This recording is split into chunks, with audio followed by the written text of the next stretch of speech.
አሰርቲቭነስ ማለት በህይወትሽ የምታሰምሪው መስመር ነው። ከዚህ አትለፊ፣ ከዚህ አትለፍ። ይሄ እኔ ባውንደሪ ነው።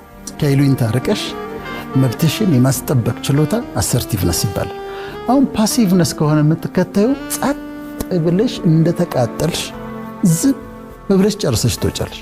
ጓደኝነት በሚውቹዋል ሪስፔክት ላይ የተመሰረተ ነው። እርስ በርስ በመከባበር ላይ መመስረት አለበት። በኢምፓቲ ያንቺ የሚሰማሽን ስሜት እኔ ተሰምቶኝ በአንቺ ቦታ እያረኩ ራሴን እያዩ በዛ ላይ የተመሰረተ ነው። በጥቅም ላይ መሰረተም። ጥሩ ጓደኛ ያላቸው ሰዎች የተሻለ የአእምሮ ጤና አላቸው። ለምሳሌ ባገኟት ቁጥር መቼ ነው የምታገቢው ሊሏት ይችላሉ። አንቺ አታገቢም እንዴ? መቼ ነው የምታገቢው? ወይም ደግሞ ከዛም አልፎ አሁን ባውንደሪ ተመልከች፣ ከዛም አልፎ እድሜሽ እኮ እየሄደ ነው ሊሏት ይችላሉ። ይኸውን ባውንደሪ በአክብሮት በትህትና ያ ነገር እየጎዳው እንደሆነ መናገር አለበት። ህይወታችንን የሚጎዳ ከሆነ አእምሯችን ላይ ጭንቀት እያመጣብን ከሆነ አንዛይት እያመጣብን ከሆነ ያ ጉዳይ ለምሳሌ ቃላቱ፣ ቀልዱ ጭንቀት እያመጣብን ከሆነ ድብርት እያመጣብን ከሆነ ዲፕሬሽን የአእምሮ ጤናችንን እየጎዳብን ከሆነ እነዚህ ነገሮች ኖ ማለት አለብን። አንዲት ሴት ወዳውና ምናበት ነው እንጂ ማግባት ያለባት አዝናለት ማግባት የለባት። ከዛ ምን ያደርጋል? ቅድም ጉድ ባውንደሪ ያልደናል። አሁን ደግሞ ጉድ ባይ ደግሞ አለ። ጉድ ባይ መለየት ካለብሽ የምትለይበት ውሳኔም እሱም አሰርቲቭነስ ነው። አሁን እሺ በማለቱና እምቢ በማለቱ መካከል ህይወቱ ይወሰናል። ማለት ላይፍ ነው ዲተርሚንድ የሚሆነው። እሺ ካለና አንዴ ከቀመሰው የማይወጣበት ወጥመድ ውስጥ ሊገባ ይችላል። እምቢ ካለና ጓደኞቼ ቢያዝኑ ይሻላሉ ካለ ግን ያመልጣል። ሴይ ኖ ህይወትሽን ይለውጠዋል። አንዱ እኮ ከፍቺ ምክንያቶች አንዱ ከተጠኑ የፍቺ ምክንያቶች ሲጋቡ እንዳይተማመኑ የሚያደርጋቸው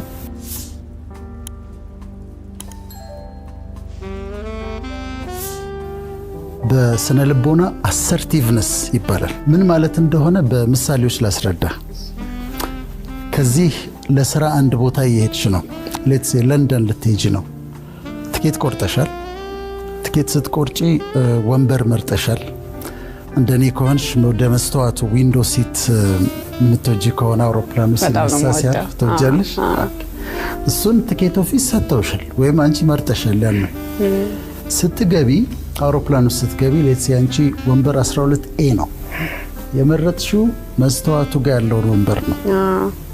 ስትገቢ ግን 12A ላይ አንድ ሰው ተቀምጧል። ምንድነው የምታረጊው?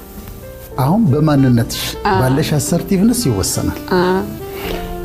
አሰርቲቭ ካልሆንሽ በቃ ተቀምጦበታል ታፍሪና ምን ማድረግ ይችላልው ቲና መሐለኛው ወንበር ላይ ተቀምጠሽ ያንን ሁሉ ሰዓት እንደተናደድሽ እንደከፋሽ ተደርሸልሽ። ግን ይሄ ወንበር በትህትና ግን በድፍረት ይሄ ወንበር እኮ የኔ ነው 12A የኔ ነው ካልሽ ወይም ደግሞ ሆስተሷን ትጠሪያትና ይሄ ወንበር ይሄ ነበር ግን ሰው ተቀምጦበታል ብለሽ በትህትና ስትጠይቂ ሰውየው ይነሳል። አንቺ ዊንዶ ሲትሽ ላይ ተቀምጠሽ በደስታ ትሄጃለሽ። ይሄ አሰርቲቭነስ ይባላል። አንዱ ትርጉሙ አሰርቲቭነስ ከይሉኝታ ርቀሽ መብትሽን የማስጠበቅ ችሎታ አሰርቲቭነስ ይባላል። ሁለተኛ ምሳሌ እኛ ሜዲካል ስኩል እያለን ሕክምና ተማሪዎች እያለን ጓደኛሞች ሲያወሩ ወንዶቹ ጓደኞቻችን አንቺ ይባባላሉ እና አንቺ ያጠናሽ እንደው ዛሬ በጣም እያጠናሽ ነው ደግሞ በጣም አሪፍ ሰራሽ ፈተናውን ይባባላሉ። አንድ ቀን ከመሐከላችን አንዱ በጣም ዲሲፕሊን የሆነ ጓደኛችን ነው ተነሳና አንድ ጊዜ ይቅርታ አድርጉልኝ አለ። እኔ አለ አንቺ ሲሉኝ አልወድም አለ። ስለዚህ አንቺ አትበሉኝ አለ። ስታወሩ አንቺ ምናምን እናንተ ከፈለገ እኔ ግን አትበሉኝ፣ እኔ ወንድ ነኝ አንቺ መባል አልፈልግም አለ። የሴትነትን ማሳነስ ሳይሆን ግን ወንድ ነው። ከዛ ቀን ጀምሮ ሁሉም ተማሪ እሱን ማንም ሰው አንቺ አይለው። አሁን ምንድነው ያደረገው? መስመር ነው ያሰመረው። አሰርቲቭነስ ማለት በህይወትሽ የምታሰምሪው መስመር ነው። ከዚህ አትለፊ፣ ከዚህ አትለፍ። ይሄ እኔ ባውንደሪ ነው። ባውንደሪውን አስመር ያለሁና በቃ ጓደኞች እንዲያትበሉኝ ማለት አሰርቲቭነስ ነው። መስመርሽን ማስመር፣ የማትወጂውን ነገር መናገር ይሄን አልወድም እንዲህ ሲሉኝ አልወድም ማለት እሱ አሰርቲቭነስ። ሌላ ምሳሌ ልንገርሽ። አንድ ሰው አንዲት ሴትን ይወዳታል፣ ፍቅር ይዞታል። ቴክስት ያደርጋል፣ ይደውላል፣ ቴክስት ያደርጋል፣ ይደውላል። አላሳዝንሽም ወይ ይላታል። እሷ ነው ትላለች። ታመምኩኝ፣ መታመሜ ነው፣ እንዲህ ልሁን ነው ትላለች። ይሄ አሰርቲቭነስ ነው። ግን ምን ይሆናል መሰለሽ ምህረት፣ ብዙ ጊዜ ሴቶች ለወደዳቸው ሰው አዝነውለት ስላዘኑለት የፍቅር ግንኙነት ይጀምራሉ። ይሄ መሆን የለበትም። ወይም አዝነውለት ያገቡታል። አንዲት ሴት ወዳውና ምናበት ነው እንጂ ማግባት ያለባት አዝናለት ማግባት የለባትም። ስለዚህ ይሄም ደግሞ ስታየው ያቺ ነው ያለችው በጣም እንዲሆኛለሁ ታዝንለታለች፣ ትራራለታለች፣ ትመክረዋለች። ግን የፍቅር ግንኙነት ግን ነው። ራሳችን ለራሳችን ነው የምንላቸው ነገሮች አሉ፣ በደንብ አሉ። ምክንያቱም አሁን አንዳንድ ነገሮች ይሄ ሰልፍ ዲሲፕሊን የሚባለው ለምሳሌ አመጋገቤ ላይ ሊሆን ይችላል። መብላት የሌለብኝ ምግቦች ይኖራሉ። በውል ወይ ክብደት እንዳልጨምር ወይም ደግሞ ለጤና አይጠቅምም ብዬ የማልበላቸው ነገሮች ይኖራሉ። ግን አንዳንዴ ያምረኛል። ከዛ ልትገዢው ቲና ወይም ቀርቦ ልትበይ ቲና ኖ ትያለሽ። እሱ ደግሞ ራስን ለመግዛት በጣም ይጠቅመን ነገር ነው። በኃይል ይጠቅመናል። አራተኛው ምሳሌ የምሰጥሽ ጓደኛሞች ናቸው። ግን ባገኘው ቁጥር ወይም ባገኙት ቁጥር ጓደኞቹ ያሳንሱታል፣ ዲግሬድ ያደርጉታል፣ በራስ መተማመኑን ይመቱበታል፣ ስለ ራሱ ያለው አመለካከት ትንሽ እንዲሆን ያደርጉበታል። ይጠይቃቸዋል እንዲያስተካክሉ፣ ይለምናቸዋል እንዲያስተካክሉ፣ አያስተካክሉም። ከዛ ምን ያደርጋል? ቅድም ጉድ ባውንደሪ ያለን አይደል? አሁን ደግሞ ጉድ ባይ ደግሞ አለ። ጉድ ባይ መለየት ካለብሽ የምትለይበት ውሳኔም እሱም አሰርቲቭነስ ነው። በቤተሰብ ነው የሚባሉ ነገሮች አንዳንዱ ለጥቅማችን ነው። ለምሳሌ ናይት ክለብ ጓደኞቼ ይሄዳሉና እኔ መሄድ እፈልጋለሁ ስትል አንዲት ሴት ልጅ ቤተሰብ ነው ይላል። አደገኛ ሆኖ ሲታየው ቤተሰብ ስለሚያውቅ የበለጠ ወላጆች ማቹር ስለሆኑ ኖ የሚሉበት ጊዜ አለ። ልጅ አባቱ ወይም እናቱ እሺ እስኪሉ ድረስ። በነገራችን ላይ አሰርቲቭነስ ከአግሬሲቭነስ ይለያል። አግሬሲቭነስ ተሳድቦም ተጣልቶም ነገሮችን ማስፈጸም ነው። አሰርቲቭነስ ግን በትህትና ማሳመን ነው። ያ መብትሽ የሆነውን ነገር የምትፈልጊውን ነገር በትህትና በደንብ አድርገሽ ታሳምኛለሽ። ከዚሁ ጋር ተያይዞ ግን አሁን ተማሪዎች ስለሚያዩን በደንብ እንዲሰሙን የምፈልገው ነገር አለ። አሁን ባነሳሽው ሐሳብ ላይ ጓደኞቻችሁ ይመጡና ለተማሪዎቹ እየተናገርኩ ነው፣ እቺን ሞክራት ይላሉ። ሁላችንም እኮ እናጭሳለን እና እቺን ሞክራት ይሉታል። አሁን እሺ በማለቱና እምቢ በማለቱ መካከል ህይወቱ ይወሰናል። ማለት ላይፍ ነው ዲተርሚንድ የሚሆነው። እሺ ካለና አንዴ ከቀመሰው የማይወጣበት ወጥመድ ውስጥ ሊገባ ይችላል። እምቢ ካለና ጓደኞቼ ቢያዝኑ ይሻላሉ ካለ ግን ያመልጣል። ስለዚህ እኔ የምላቸው ወጣቶችን፣ ተማሪዎችን እምቢ በሉ። ሴይ ኖ። ሲጋራ ቅመሳት ኖ። ናይት ክለብ ይሁን ብናን ፓርቲ ተዘጋጅቷል እንሂድ ኖ። እኔ የመጣሁት እዚህ ኮሌጅ ተማሪዎችም ሊሆኑ ይችላሉ። አንዲት ሴት ይነዘንዟት ይሆናል እንዲህ ካልሄድን፣ ጭፈራ ካልወጣን። እኔ የመጣሁት እዚህ ዩኒቨርሲቲ የመጣሁት ኮሌጅ የመጣሁት ለዓላማ ነው፣ ለመማር ነው የመጣሁት። ኖ ማለትን ልመዱ። አሰርቲቭነስ ይኖራቸው። ኖ ማለት በጣም በጣም አስፈላጊ ነገር ነው። የፒር ፕሬሸርን ወጣቶች የሚቋቋሙበት ኖ በማለት የሚያመልጡት ችግሮች አሉ በብዛት እና ሊለማመዱት የሚገባ ነገር ነው ብዬ አምናለሁ። ልጆች ላይ ያነሳን፣ ቤተሰብ ላይ ያነሳን፣ ትልቁ ህይወታችን ደግሞ ከዛ በኋላ ወደ ትዳር ነው የሚሄደው። ቀደም ብሎ ያለው ደግሞ የትውውቅ ጊዜ ነው፣ ሪሌሽንሺፕ ለምንወደው ሰው ብለን ብዙ ነገር ልንተው እንችላለን። በቃ እሱን ለማስደሰት እሱ የሚፈልገውን ነገር ለማድረግ ማጣት ስለማንፈልግ ያው ፍቅር ስላለ ምንድነው ነው ማለት ያለብን በሪሌሽንሺፕ ውስጥ? መጀመሪያ ሲጀመር ያ ሰው ትክክል ካልሆነ፣ ያንቺ ካልሆነ፣ ፐርሰናሊቲ ኮምፓቲብል ካልሆናችሁ፣ ኮሚኒኬሽናችሁ ጥሩ ካልሆነ መጀመሪያ ጥያቄው ራሱ ሲመጣ ነው ማለት አለብሽ አይደል? ቅድም እንዳልነው ነው። ሊለምን ይችላል፣ ወድጄሻለሁ ሊል ይችላል፣ በጣም ብዙ ነገር ሊያደርግ ይችላል። ትክክል ካልሆነ ሪሌሽንሺፑን ኖ ማለት አይሆንም ማለት አንድ ነገር ነው። ትክክል ሆኖ ግንኙነቱ የፍቅር ግንኙነቱ ከተጀመረ ደግሞ ምናልባት ወንዱ ቀድሞ የሚፈልጋቸው ነገሮች አሉ። ፕሪማሪታል የሆኑ ከጋብቻ በፊት የሆነ ጾታዊ ግንኙነት ሴክሹዋል ሪሌሽንሺፕ ሊፈልግ ይችላል። ኖ ማለት መቻል አለባት። ኖ ካላልኩት ላጣው ይችላሉ። እጪው ምንም ችግር የለም ከወደደ ይቆይ ያስቱ ዌይት እስከ ጋብቻው ቀን ድረስ እና እሱ ላይ እንደውም አንዱ እኮ ከፍቺ ምክንያቶች አንዱ ከተጠኑ የፍቺ ምክንያቶች ሲጋቡ እንዳይተማመኑ የሚያደርጋቸው ከጋብቻ በፊት የሚደረጉ ጾታዊ ግንኙነቶች ናቸው። ግን ኖ ብላ ስታቆየው ትዳሩ ሲገባ ያምናታል። እሱም ራሱ ኖ ብሎ ከቆየ ትገረማለች። አይ ግድ የለም እስከ ጋብቻ ድረስ ምንም እንድናደርግ አንፈልግም ብሎ እምቢ ብሎ ራሱ ወስኖ ከቆየ ትዳር ውስጥ ከገቡ በኋላ የትም ሀገር ቢሄድ ታምነዋለች።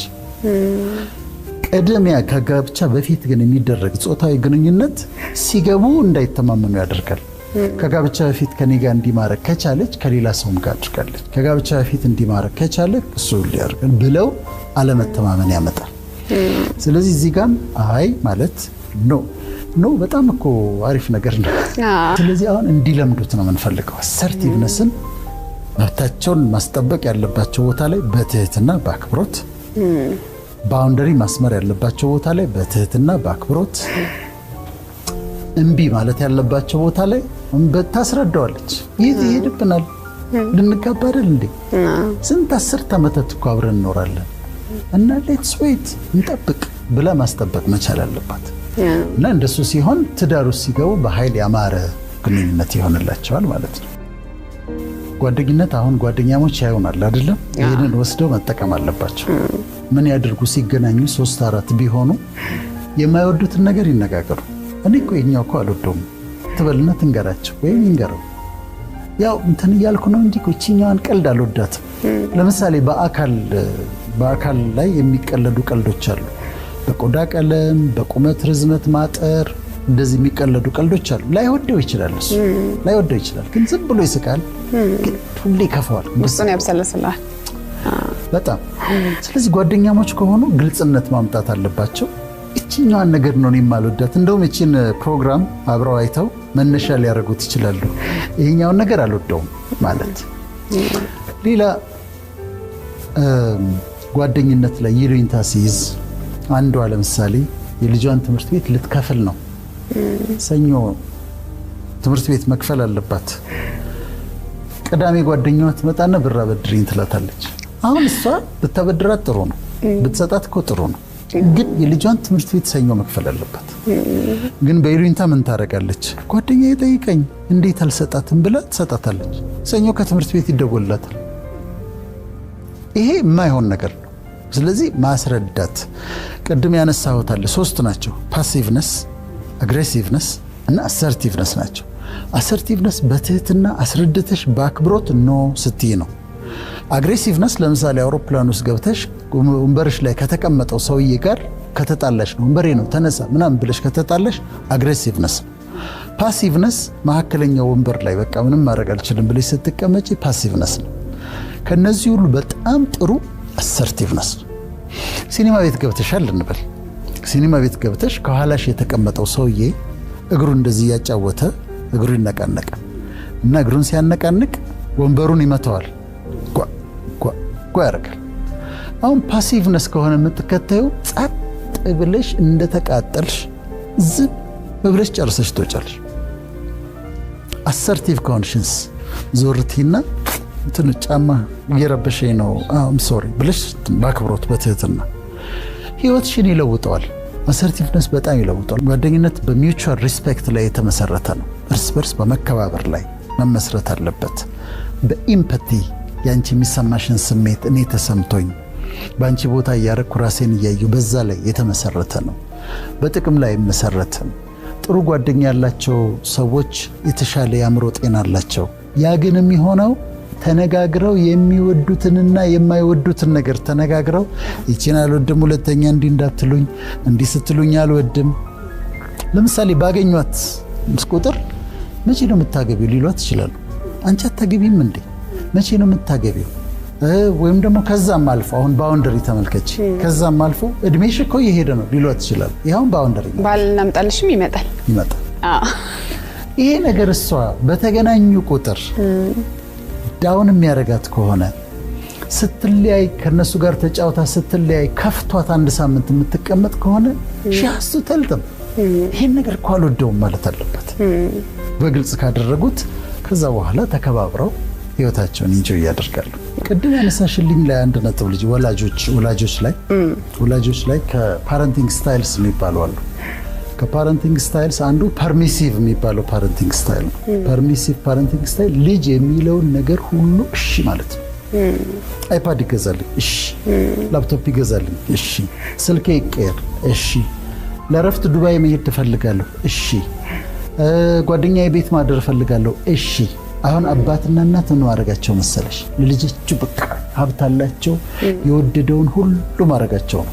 ግን በጣም እየጎዱት ከአራቱ ፓረንቲንግ ስታይልስ በጣም ፈጽሞ ተቀባይነት የሌለው ፐርሚሲቭ ፓረንቲንግ ስታይል ነው። ጥሩ እያደረጉለት እንዳልሆነ ይወቁ ወላጆች።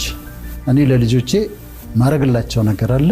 አንዳንድ ነገሮች ላይ ኖ እላቸዋለሁ። እሺ እምላቸዋለሁ። ልደት ልሂድ፣ እሺ።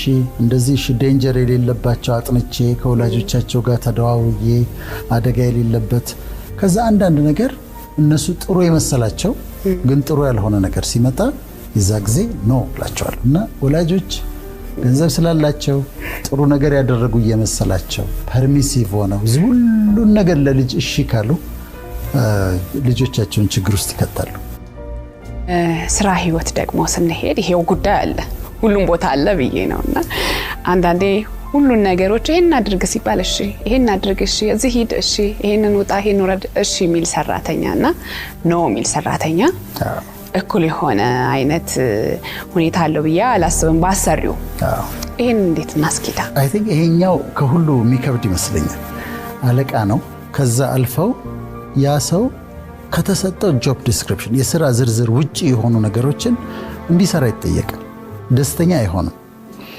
አሁን ምንድነው ማድረግ ያለበት? አንድ ቀን ሊታገስ ይችላል፣ ሁለት ቀን ሊታገስ ይችላል። አንዱ በስራ ቦታ ወርክ ፕሌስ በርናውት የሚባለው ወርክ ፕሌስ በርናውት ከሚመጣባቸው ነገሮች አንዱ ይሄ ነው። ከስራ ዲስክሪፕሽን ውጪ ከጆብ ዲስክሪፕሽን ውጪ እንዲሰሩ ሲታዘዙ ወይም ከሰዓታቸው ውጪ እንዲሰሩ ሲታዘዙ። አሁን እዚህ ጋር አሰርቲቭነስ እንዴት ነው የሚመጣው? አይጣላም ካለቃው ጋር። ከተጣላ አግሬሲቭነስ ነው። ዝም ብሎ አይገዛም። ከተገዛ ፓሲቭነስ ነው። አሰርቲቭነስ ግን ምንድነው የሚያደርገው? ጊዜ ጠብቅና በጣም በትህትና ሆኖ በአክብሮት ሆኖ አለቃውን እኔ ስራዬ ይሄ ነው፣ ተጨማሪ ይሄን በመሰራበት ጊዜ ይቃጠላል፣ ለልጆቼ ጊዜ መስጠት አልችልም፣ እማነብበት ጊዜ ይወሰዳል። እና እነዚህ ነገሮች ቢነሱልኝ። አሁን አሰርቲቭነስ ላይ ምን አለ መሰለሽ? አክብሮትና ትህትና አለ፣ ጥበብም አለ። ገብቶ በጥበብ በአክብሮት በትህትና ያ ነገር እየጎዳው እንደሆነ መናገር አለበት። ፓሲቭ ሆኖ ግን እዛ ሄደ እሺ ይሄን አድርግ እሺ ይሄን አድርግ እሱ እያስደሰተ ነው ይመስለው፣ ግን ውስጡ ከፍቶታል። አለቅየው ደግሞ ላያውቅ ይችላል እኮ እየተጎዳ እንደሆነ አለቅየው ላያውቅ ይችላል። ስለዚህ አሰርቲቭ ስትሆኚ ጥበበኛ ሆነሽ በአክብሮት በትህትና ትገቢና ይሄኛው ነገር አይመቸኝም፣ ሌሎች ቢሰሩት ቤተሰብ ይጠብቀኛል፣ የማንበቢያ ጊዜን ይወስዳልና እንደው ይህን ብታስተካክልልኝ ታያለሽ። ከዚያ ያስተካክልሽ እና ስራ ቦታ ላይም ኖ ማለት ሳይሆን ይሄ አግሬሲቭ የሆነ ኖ ሳይሆን ስራሽ እንዳታጪ በትህትና ነገሩን ማስረዳት በጣም አስፈላጊ።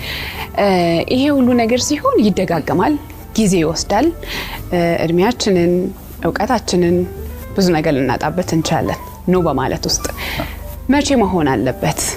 ኖ የምንለው መቼ መሆን አለበት? ማውቃት ያለበት ኖ የምንለው ቅድም እንዳልነው በህይወታችን ወሳኝ የሆነ አሁን ለተማሪዎች እንደነገርናቸው ህይወታችንን የሚጎዳ ከሆነ አእምሯችን ላይ ጭንቀት እያመጣብን ከሆነ አንዛይቲ እያመጣብን ከሆነ ያ ጉዳይ ለምሳሌ ቃላቱ፣ ቀልዱ ጭንቀት እያመጣብን ከሆነ ድብርት እያመጣብን ከሆነ ዲፕሬሽን ያንን ነገር ካሳለፍን በኋላ ሄደን ዳውን ሆነን የምንቀመጥ ከሆነ ዲፕሬሽን እያመጣብን ከሆነ የአእምሮ ጤናችንን እየጎዳብን ከሆነ ማንበቢያ ጊዜያችንን የሥራ ጊዜያችንን እየጎዳብን ከሆነ እነዚህ ነገሮች ነው ማለት አለብን።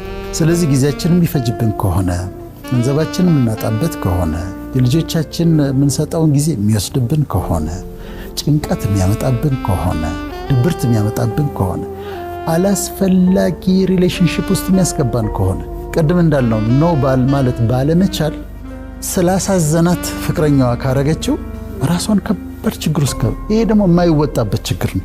ከባድ ችግር ውስጥ ሊጋቡ ይችላሉ፣ ግን በህይወት ዘመኗ የምትጸጸትበት ትዳር ነው።